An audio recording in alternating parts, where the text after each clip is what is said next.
This is a YouTube channel about the Duke and Duchess of Sussex, Prince Harry, Duke of Sussex, and his beautiful wife, Meghan, Duchess of Sussex. If this is your first time, welcome. If this is not your first time, welcome back. So yeah, let me go make my tea and my pancakes, and I'll talk to you in a bit.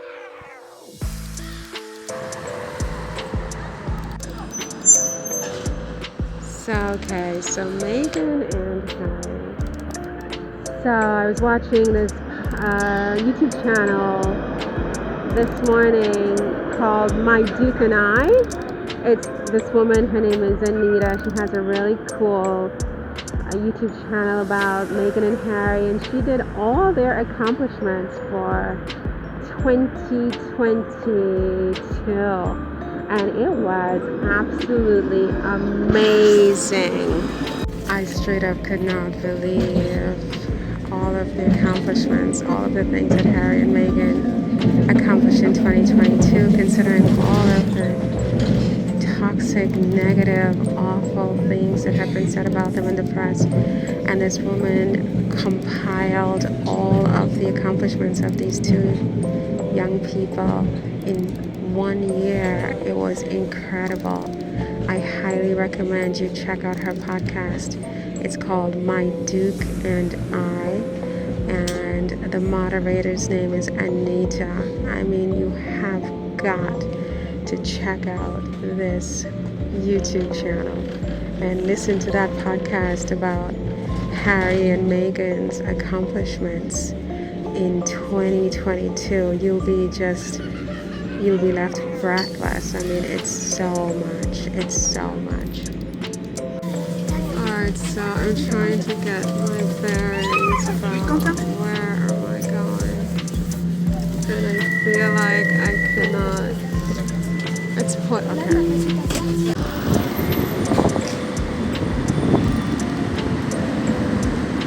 So yeah, I think that William basically, by giving that award to this guy Jason, I think William spoke volumes about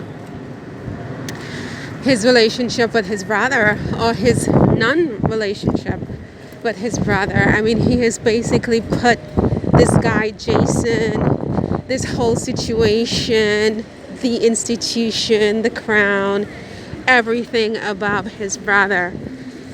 And basically, yeah, he told his brother to go fuck yourself, fuck you. Basically, I mean, excuse my French, but that's really what that was, that award. And so I think once the book comes out, it's over with them. It's over. I don't see them going to the coronation and things like that. I could be wrong, but it just doesn't look good. Where is there a good seat here? Maybe I'll stay in the back. Is the back better than the front? This is like a little navette. It's free, so if you come to Paris, it's like the Staten Island ferry.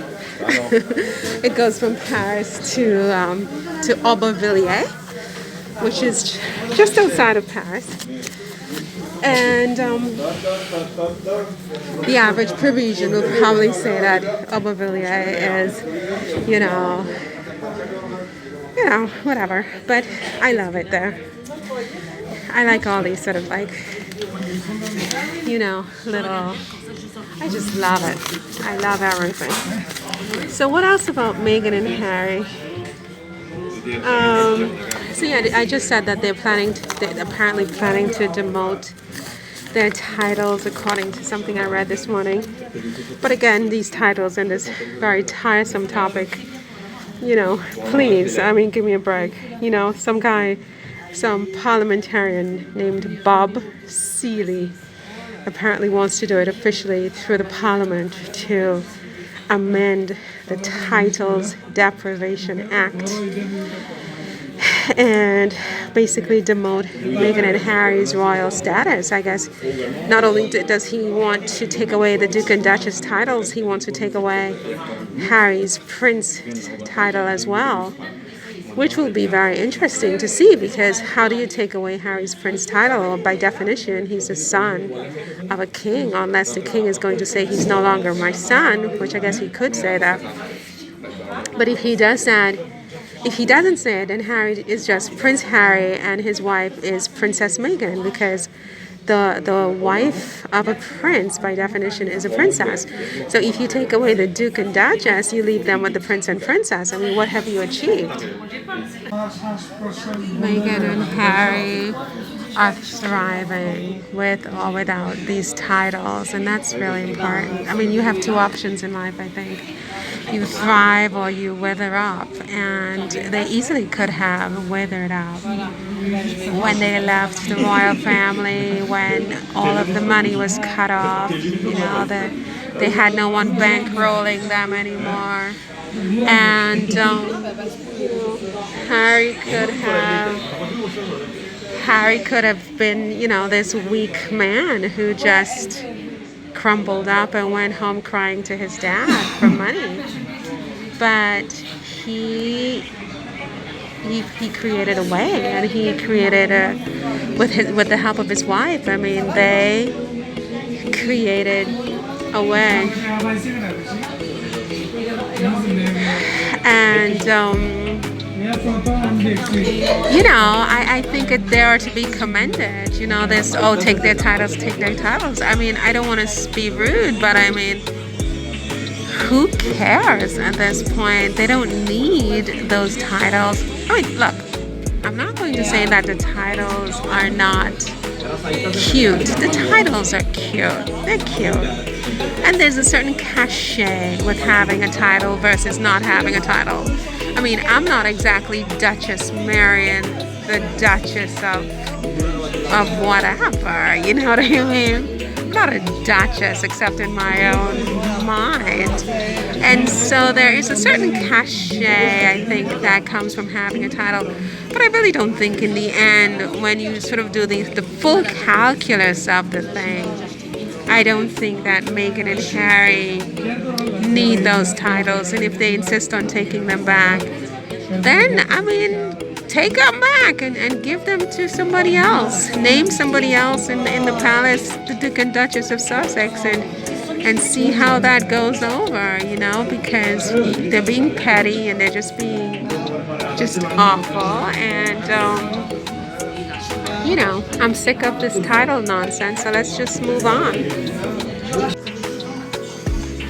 We're at a standstill in the Navit. I don't know what that means. Only God knows. Only God knows. I'm trying to have good thoughts, but, why would we be stopped here in the middle of the river? I don't know. But anyway, so Meghan and Harry.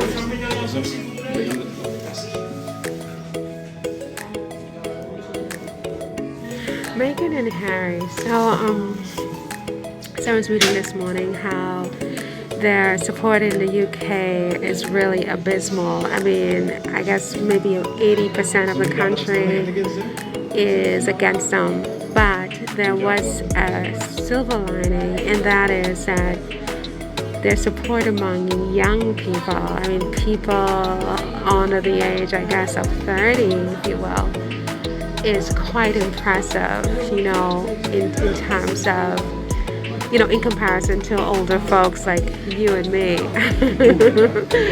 So that was really encouraging, because, I mean, my generation and older obviously would tend to be a little bit more close-minded, if you will, if not outright, the R word, because that's all they know and that's how we have been taught, and so on and so forth. So, oh my God, these waves.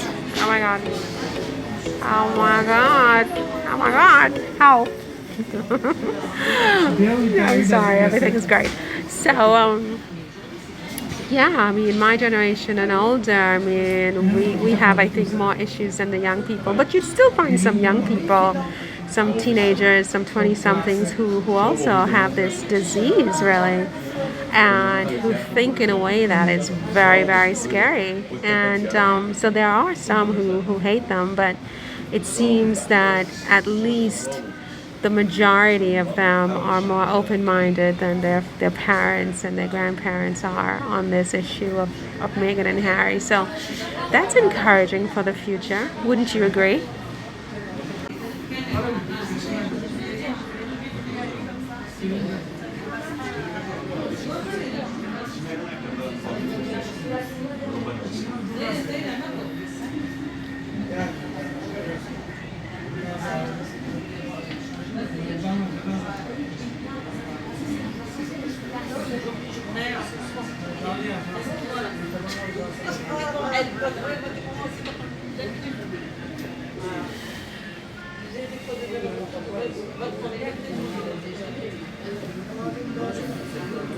Le millénaire centre commercial d'Aubervilliers.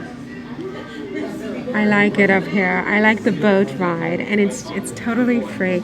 You know, I've been thinking that I want to put together some kind of a Sussex Squad mini tour, like a one-day, I don't know what to call it really, for people who love Meghan and Harry, and I could organize it. And I mean, I don't know how I would even execute it, but just people who love Paris and they love Meghan and Harry.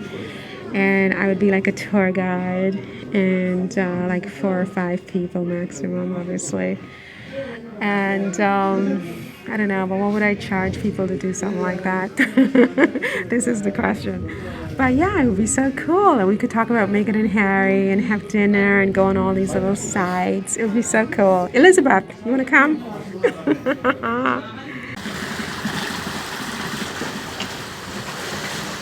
Okay, so what am I going to do in this place before the next boat leaves?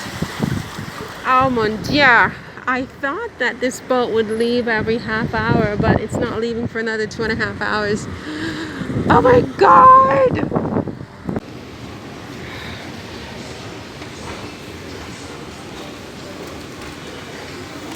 Oh my God, what am I gonna do here for 2 hours? Help! Help!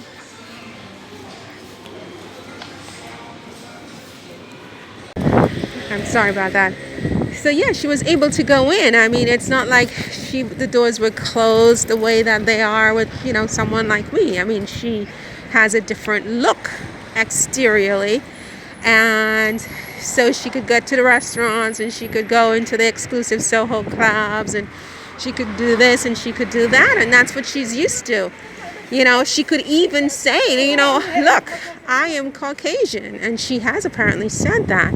And so she has had a very privileged life up until she married Harry, when suddenly they imposed the drop of black blood rule on her.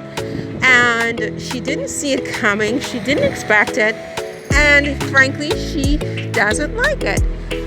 Who would like that, really? And so here we are. She fought back, she pushed back, and they pushed back harder, and next thing you know, she's like, you know, fuck you back. So she left. And so here we are.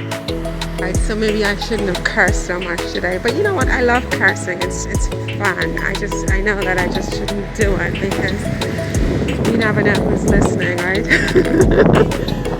I'm a little bit lost, maybe a lot. Somebody said go this way, because I don't think I can wait 2 hours to get on the boat, you know? So I'm like, I'm over it. I want to go home. But then I'm in a weird part of town called Aubervilliers, where I have no idea where to find, what are these? Are these like, these are import-export. Oh, okay, so you don't really come here to buy clothes, you buy like bulk. If you want to do like, if you want to open a store, you come up here and you buy all kinds of things from China. So anyway, so I need to find my way back to civilization. So I think I'm going to stop here because it's enough. So see you in the next one. Take care. Bye. Oh my God. Okay, so I have like 2 hours to kill. What do you think? You think I should go in here? I've never been in here. I'm not exactly absolutely sure what's in here. It says it's 200 showrooms, but it does look a little scary. It says parking. Curiosity. What did they say about? Because this is a parking lot. But did you see the sign that said 200? Oh my God, Marion.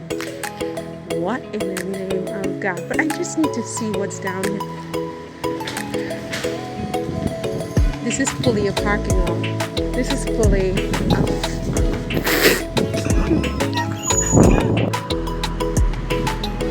Alright, I'm taking the metro back to Paris because I cannot sit here for 2 hours. I'm sorry.